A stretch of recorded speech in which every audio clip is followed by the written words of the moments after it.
All right, welcome to Hangout 5.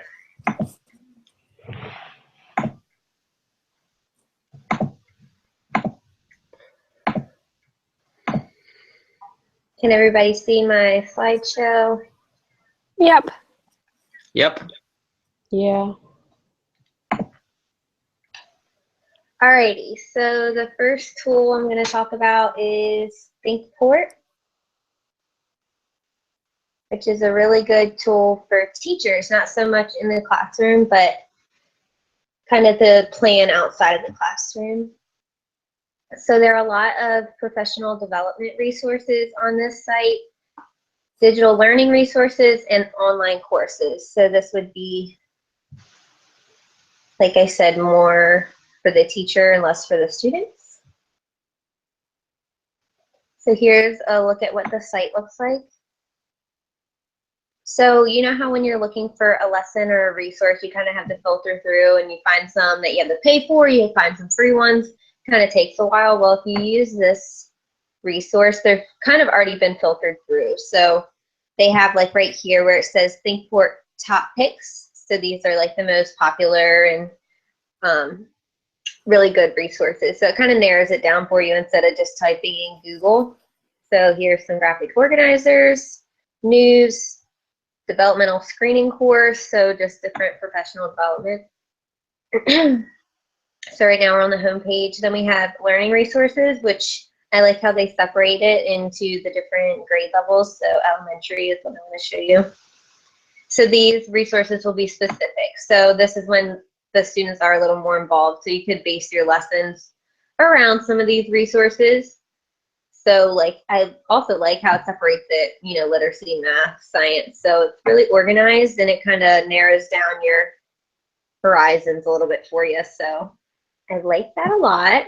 And then this is like the professional development I was talking about, different online courses teachers can take for credits and things like that. And then also another cool thing about this is you can do a newsletter type of thing to come to your email so you can subscribe, which I did not do because I don't need any more emails. But once you're a teacher, it would be really helpful to see, you know, the new things and be up to date with different technology and all that fun stuff. So the second one I did was Spritz. So this picture is going to help you kind of understand as I go over the critical uses. This is kind of what Spritz does to words, which I've never seen this before. I thought it was really weird and cool at the same time. So basically their mission from their site is to support readers by removing the distractions like pictures and different things that can be in books that make it difficult in the traditional books that you normally see with the pictures and fun colors and headings. Sometimes that overwhelms kids, and I really kind of thought about ADHD kids. This would probably be a cool tool for them to use, or new readers like kindergarten, first grade, struggling readers. So it uses a delivery mechanism, which you saw on the previous page, that's like this, that highlights the one letter, and it shows you one letter at a time. That changes the way that people engage with and read content. So it just kind of, I'll play it for you guys so you can kind of get an idea. It's really interesting. So it's more focused and efficient. You don't have 100 words to look at. It's just one word at a time. So it's less effort for maybe a struggling student or English language learner. And it has been proven that it improves the comprehension too. So that's awesome. And it also can be used across any device or screen. And like I said, struggling readers. So this is a look at the site. So where it says Get Spritz, this is where you would get the tool, I guess you could call it, and it would be the type of thing where you would click on the button for Spritz, like you know how when you use different apps, other apps work with it. Well, this would work with different reading apps, if that makes sense. So this is kind of not a website that you would just go, okay, go to Spritz and start reading. Like you use this in addition to a text, and it transforms the text into this way. So I'm going to play this for you so you can kind of see. You can change the words per minute here. I'll slow it down a little bit. So this is what it does.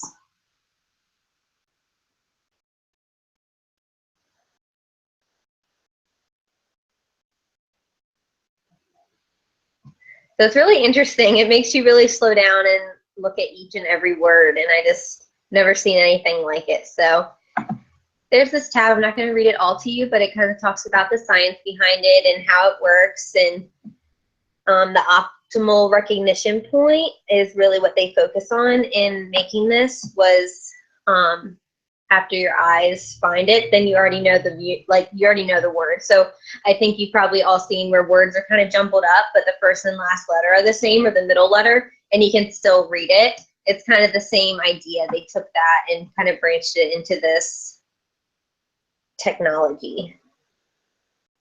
So there's that page. Frequently asked questions, a company, media, different basic things about purchasing this to add to any other site. So like I said, this doesn't have books on it already in like the spritzing way with the red letter or whatever that I showed you, but you use this with a book and it transforms it, if that makes sense. So that's kind of how this would be used. I would definitely say struggling readers would be the main critical use for this. So sorry if that was confusing, but yes, that's it. No, I really liked your first site, the ThinkPort.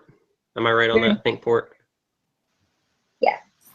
Because I saw like when you were like flipping through the videos and stuff, I was like, oh, that like reminds me of like shows that I used to watch when I was younger that were like educational based. I was like, oh, it brings back good memories. And like those were like really educational for kids, and like we don't have that anymore. So to bring that back is really good.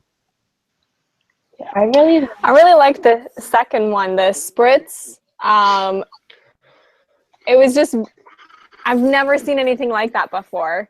Yeah, I was struggling to explain it because it's just so different. It's like every word and it's like all this science. Like I was blown away by it too, but it is pretty cool. Yeah, I like And it you can because, sorry, you can go. Oh, sorry. And you can like, can you look up like any book or any? I think this, Yeah. like how it works is it works with most things, but some things don't accept it. Does that make sense? Like, I'm trying to think of another example of another application that works in conjunction with something else, but most softwares like accept it to like translate it into their little spritz thing. Okay, that's neat. I was just gonna say I really liked it because I had trouble reading when I was growing up because I was bilingual. So reading English was always hard. So that would have been really nice when I was younger, I guess. Yeah.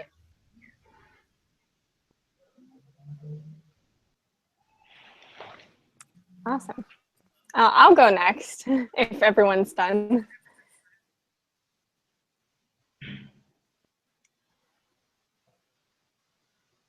Okay. Can everybody see?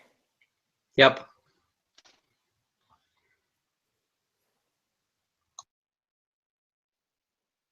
Okay. So my topic was TouchCast. And basically what it is, with TouchCast, you can annotate videos that you can pull off of YouTube or that you make yourself. You can documents or the web. So like you can even use a website and annotate that. Instead of just recording yourself teaching with a video, you can also visually show what you want to talk about. It was kind of a hard concept to grasp, but I'll show a video later on which really demonstrates it well. Basically, some critical uses when the students are watching these videos, the professors can easily, or the students can easily access a website or other videos that the teacher is talking about in the video they're making. And while they're looking at those other websites, the video still plays on the side. Students can also make their own TouchCast videos, and I was watching some ones that were already made by some students, and they had a green screen background, and if they were making a video about history, the green screen would be like of ancient Rome or something, and the students could put annotations on their videos so that if other students or classmates watched it, they could access those websites or videos that they were talking about. And like I said before, students can teach studies, math, and music. students can also take polls with the app. They can answer questions posted by the teacher, which is really nice.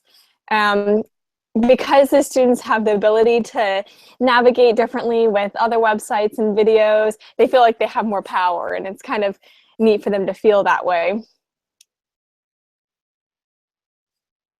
And these are some benefits. It's fun, definitely. I mean, I had a lot of fun looking at some videos that they made with My Future Classroom. It could be fun to have the students make their own video. And there's so many tutorials online that you can look up. It's super easy once you kind of get into it. Although it's easy, it can be a little difficult for younger graders to make a video possibly. So I would probably say this is more suited for older grades like middle school or high school. It probably takes a while to make a video as a student. Like you'd have to write out a script, you'd have to practice it, and then you would make the video. That's why I would probably say it's for late middle school or high school. And what I really didn't like, I couldn't make my own video because you cannot download it onto a computer. It's an app, so you can use it on your iPhone or iPad, tablet, but you can't use it on a computer. So it's very limited in that way, which I didn't really like. But let's go check it out. First, I'll show you that video. That kind of shows you what it's all about.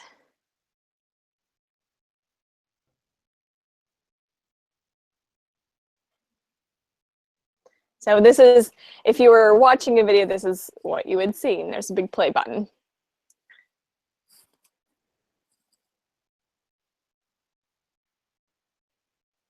So on here, on these little dots, you can see the annotations appear. So I can actually click this and like move around with it while he's still talking, which is kind of cool. And then if I click here, it'll take me to the actual Google Maps. If we fast forward the movie a little bit.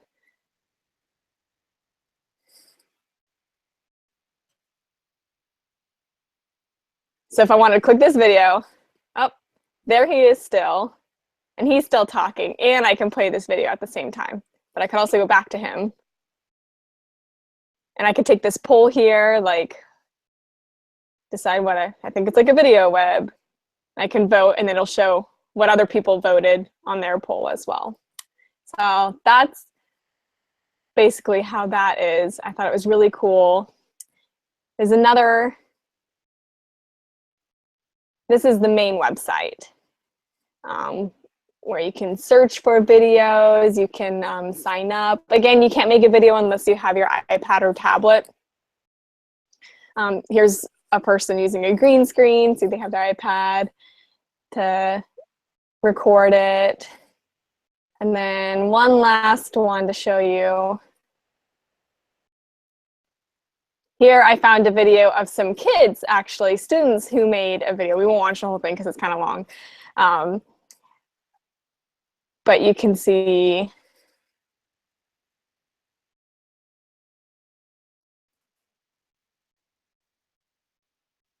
there was one of the annotations. So as they talked about Lake Superior, popped up. Here's another one. One of the pictures that they're talking about popped up with them still there, which I think is really cool. And the green screen there. And you can click on the picture and it'll pop up here while the video is still down there.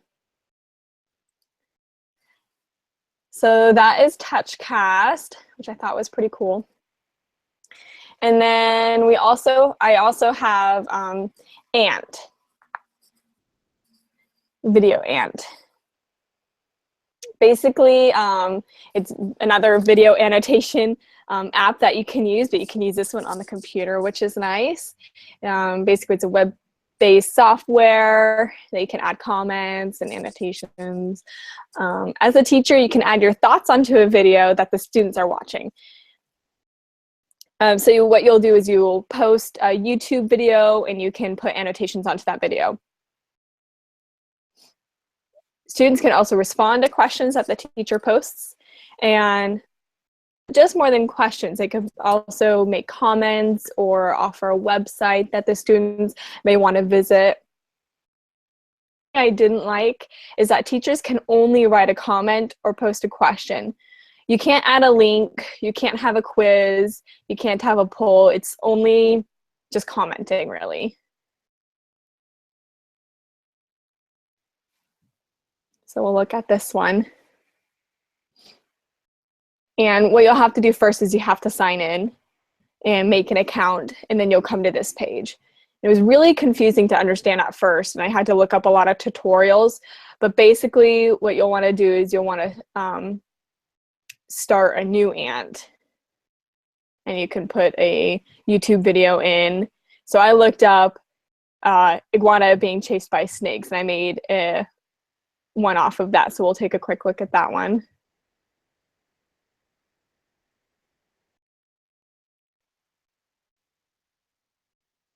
So here are the comments that I've made. And so as I placed this comment at like 4 seconds, at 4 seconds it's lit up and tells the students what the video is about. And I put in a website there, but there's no link. They have to copy and paste it in. And so that one just popped up to at 20 seconds. Skip to this one. This one I put as a question, like, what will happen? Do you think the snake will detect the iguana? And then the students can respond. And the video pauses as they respond, and I think it will. And I'll save the response. When I save the response, the video turns back on, which is kind of nice. And then more comments that I decided to put up.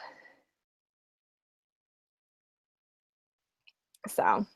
And if I wanted to add one, I could go back to my videos.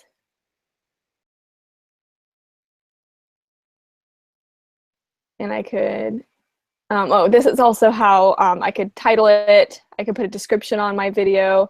I can embed or export it. And I could also share it with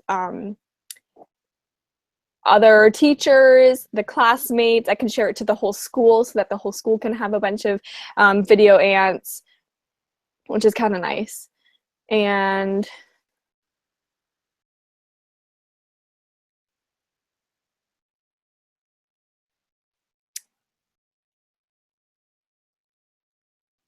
if I wanted to add a video at 1:16, I would press on this button, add annotation, and the iguana runs. And I can save it. So it's super easy, super simple. But again, there are a lot of limitations to this. I don't like how it's just comments on the side. I wish there was a little bit more to it. And those are my tools. I agree. The first one was cooler than the second one. I feel like the way that the comments all show like next to each other, it's a little bit overwhelming. Like I would be a little bit distracted, but in the other one, it pops up individually on the sides. Yeah, I would definitely want to read ahead at the future comments. If they were all there, I wish it just popped up one by one. Yeah, I think that the first one was probably the most fun that kids would really like, but the second one, even though I agree with you, it's got a lot of limitations, it's probably the most practical for the classroom. Yeah, because it's so easy to use.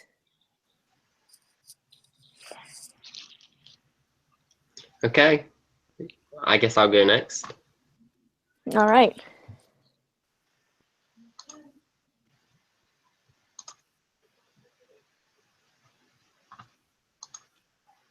Can everybody see?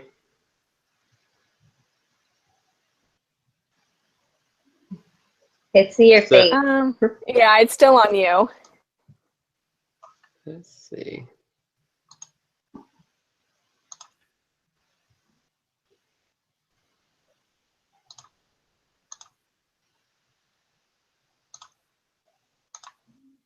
How about now? There we go.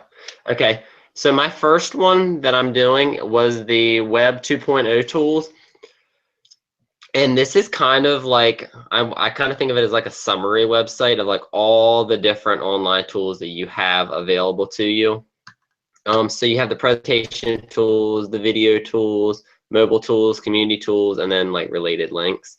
So like if you go under the presentation tools, and when it appears, it'll be, you know, all the different things that like we're using even right now in our slideshows. So like the Prezi, the slide, I don't think we use SlideShare, but it's a lot like the PowerPoints.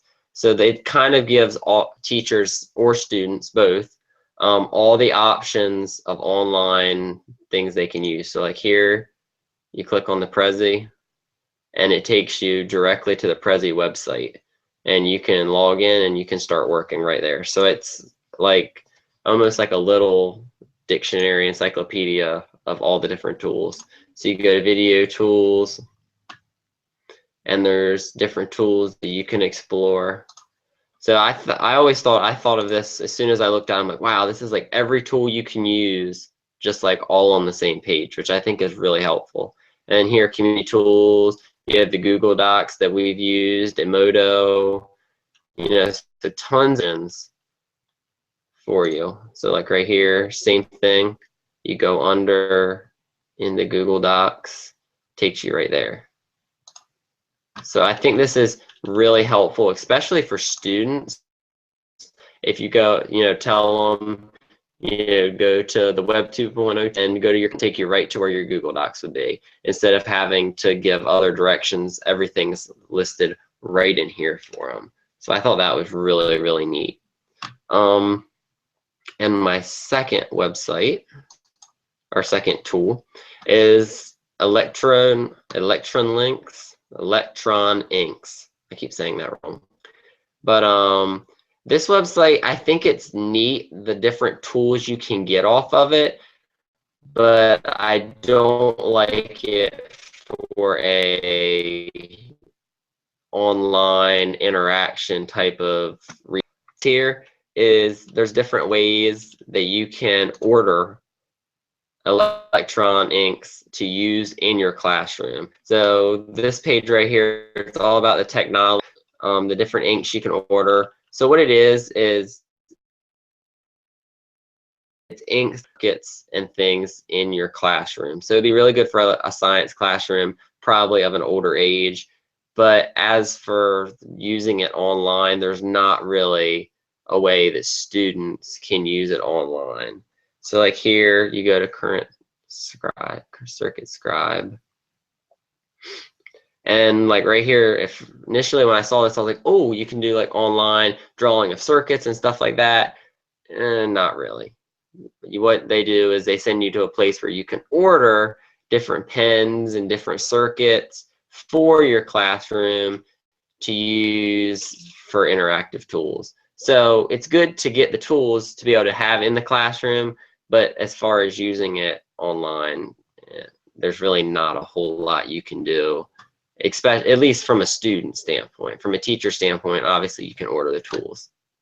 So, and all of this here, you know, this is just about the company,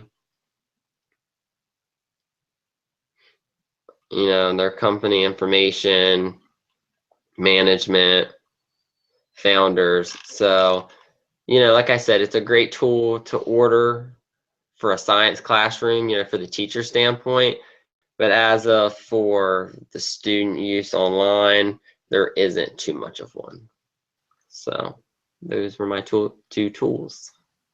I really like the first one because how Dr. Sessions talks about UDL a lot, like the Universal Design for Learning. You could be more broad and be like, okay, guys, so we're going to use Web 2.0 today. Pick anything you want from the video section or the presentation section, so you can give them more options.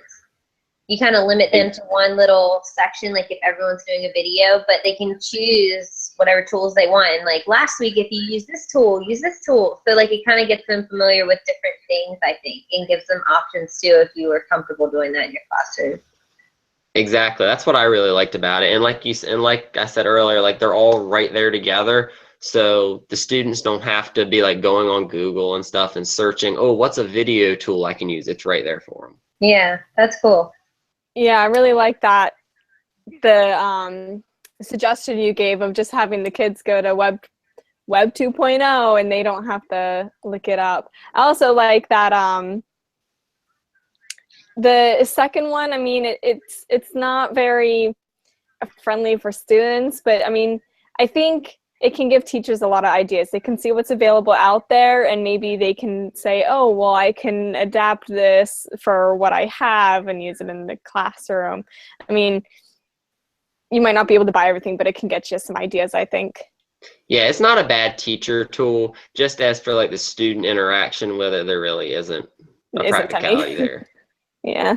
I think the second tool would be better if there was like ways that you can try out the products before, because I don't know, sometimes I feel if you buy a product and it doesn't turn out as well as you would like, it wouldn't be useful in a classroom at all.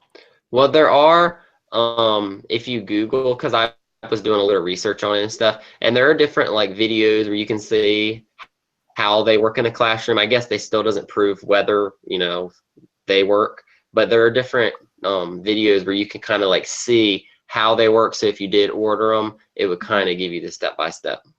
But there weren't like tutorials on their site. You had to look somewhere else. Yeah.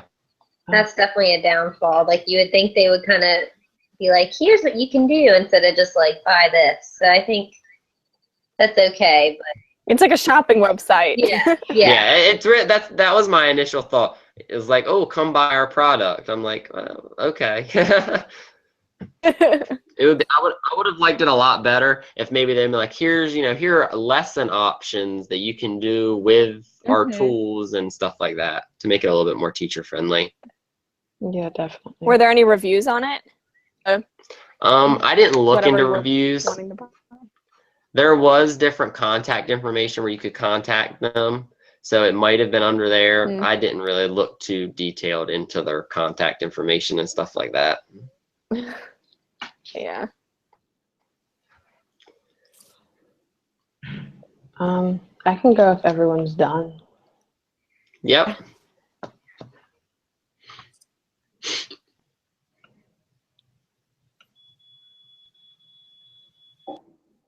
Can you guys see? Yep. Okay. So my first tool was the CAST Science Writer. What it is, it helps students write a science or lab report. It's primarily aimed for high school and middle school students, which kind of sucks. Oops. The uses could be it breaks down writing process into smaller parts, which is less overwhelming. There's sentence starters to help students start their thinking process, and then it's like an organized structure, and that helps students demonstrate their knowledge and not just write what they found out, I guess.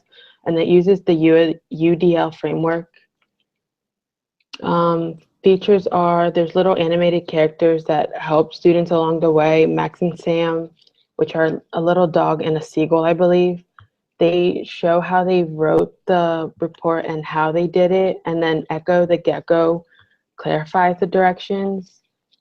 And then under the revise and edit tabs, there's checklists that are available to check the students' works. And then there's a little toolbar that can read back the students' works, directions, and all that. There's definitions of a word if a student needs help, and it can translate, but only to Spanish. And then there's a journal which helps keep students' notes and data. The only insight that I saw was you really need internet to use this, but here you would go, you would log in, and when you would start a new project, you would write the title, I'll just put rocks, and then under section name, you can do a research question or a hypothesis, and then when you save it, oh, you click next, sorry, and then you'll go under the research question where you insert the question you're writing or the hypothesis, and then under report, you can go under each different tab, and then you go to help get me started, which is where it breaks down each little section that students need in a report. And then here's where you can click the sentence starter each student wants to use. So it's not like the same one each time. And then under the revise and edits, there's like these little checklists to make sure each student has what they need. And then that's pretty much it for this website. And then, oops. Okay, the second tool would be the QR codes, which is the quick response codes. All it really is, it helps get students to a web page a lot quicker, but you really do need a cell phone with a camera in it. Uses could be like on the way into a classroom, the students can scan the code to get the website they need, or on homework, you can give them the link they need to complete the homework. Insight, it can be saved onto a web page or a blog. A cell phone is needed to scan, and not all students have cell phones, especially younger ones. And then this website in particular is for Androids only, but there is Apple apps that can be downloaded for free. And that's just the website. But here's like the websites that you can go and like for URL, you put the URL, you can even choose the color of the code and you generate it and it'll pop up, and there's all these different things you can do. The only thing that confused me was the phone number and the messages. Like, would you just put the number and you want it to send it to or something? But that's really all that it is. So tool, the science writer one, that's definitely very useful for a teacher. Definitely. Yeah, I could see, using that science writer, especially when students are just starting to do like labs, to help them kind of figure out how they're supposed to generate their reports, because that can be like a difficult task for especially an early, probably middle school student in science class to have to figure out. Yeah, and it would definitely help with people that aren't really good in science, because I knew science was definitely not my strongest subject in middle and high school. And it breaks it down so easily, step by step. Kind of like the lesson planner that we've been using. Yeah, the UDL. Yeah. All right, is that everything? I think that's all. I think so. Thank you, guys. Bye. You're welcome. Have a good night, everyone. Bye.